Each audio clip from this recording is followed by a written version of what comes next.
Commissioner for Children and Young People, Patricia Lewsley, today pledged to continue efforts to effectively protect children and young people from all kinds of physical punishment. Commissioner, why have you decided not to take your case forward to the House of Lords? Well, I made that decision around a number of issues, and one of those issues was my legal funding criteria, but the biggest issue for me was around resources. Have you given in because of the criticism you have received for taking this case? No, I certainly haven't. I had to weigh up all the risks for the organisation, and at a time when most public bodies are having to make efficiency savings, I've had to do that too. And when this case was started over 2 years ago, this organisation was in a much different financial situation where money was actually ring-fenced for a physical punishment case. That we aren't in that position today, and that's why I had to weigh up all the risks for this organisation before I would take that forward.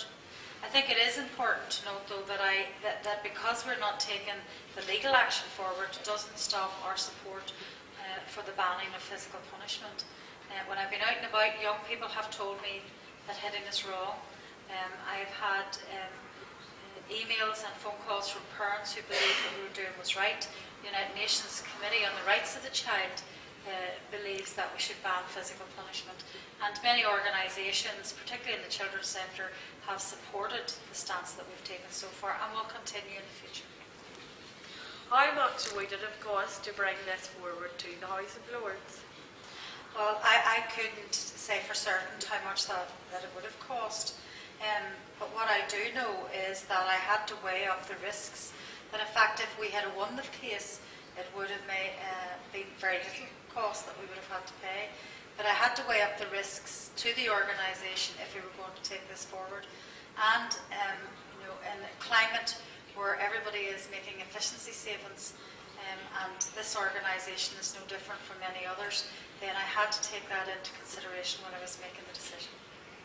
In your press release, you said that you were pledging to continue in your fight against physical punishment. What are you going to do now? Well, I have pledged not to give up my fight, and I will continue to do that.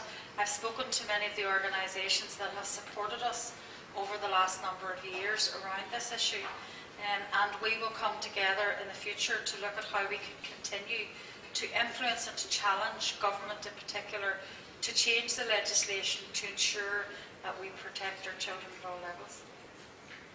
Thank you, Commissioner. Stay tuned for more news on the NICCY Youth Panel YouTube channel.